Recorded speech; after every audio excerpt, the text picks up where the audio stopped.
Assalamualaikum warahmatullahi wabarakatuh. Perkenalkan, nama saya Sasti, NIM 2020207053 dari Prodi Pendidikan Biologi.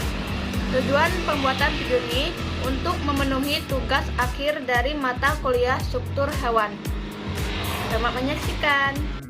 Baiklah, saya akan menjelaskan tentang bahan dan alat. Yang pertama ada wadah. Yang kedua ada gunting dan pisau. Dan yang terakhir ada ikan mujair. Yang pertama yang saya bahas adalah tentang struktur tubuh yang terdiri dari kepala, badan, dan ekor. Pada kepala terdapat mulut, lubang hidung, mata, tutup insang atau operkulum. Pada badan terdapat sisik, sirip punggung atau dorsal, sirip perut, sirip dada, anus, dan sirip anal, dan ekor. Baiklah, saya akan memulai membedah ikan mujair untuk melihat struktur tubuh bagian dalam.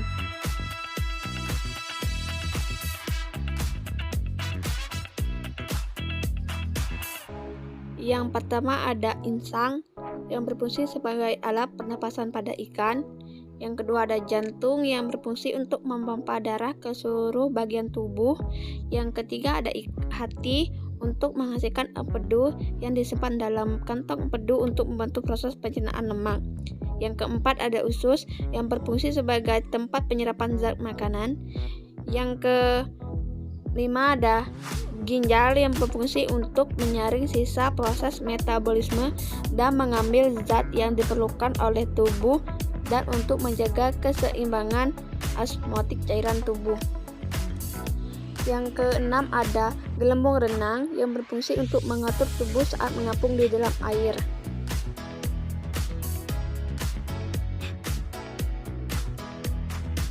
Dan berikutnya ada gonad.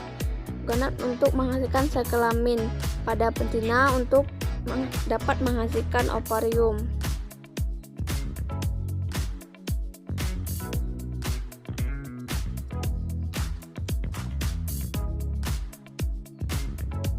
Selanjutnya ada empedu yang berfungsi sebagai tempat penyimpanan cairan empedu.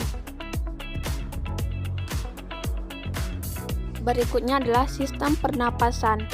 Pada ikan terjadi dalam dua fase. Yang pertama fase inspirasi, yaitu pemasukan air ke dalam rongga mulut. Air masuk ke rongga mulut, kemudian rongga mulut tertutup, udara masuk insang melalui difusi, kemudian operkulum terbuka, air mengalir melalui celah-celah insang menyentuh filamen. Kemudian oksigen diikat kapiler darah dan disebarkan ke jaringan-jaringan tubuh. Yang kedua ada fase ekspirasi atau pengikatan O2 dan air dan pelepasan CO2 di dalam tubuh.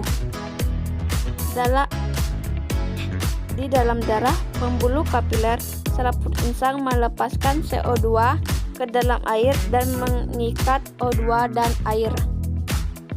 Selanjutnya saya akan menjelaskan tentang sistem pencernaan terdiri dari dua bagian, yaitu saluran pencernaan atau tractus digestivus dan kelenjar pencernaan glandula digosteria. Pada sistem pencernaan terdiri dari mulut, esofagus, lambung, usus, dan anus. Sedangkan pada kelenjar pencernaan terdiri dari hati, kantong empedu, dan pankreas. Selanjutnya sistem otot. Pada ikan ada tiga, yaitu otot bergaris, otot polos, dan otot jantung. Dan ini merupakan sistem rangka pada ikan mujair. Baik, sekian dan terima kasih.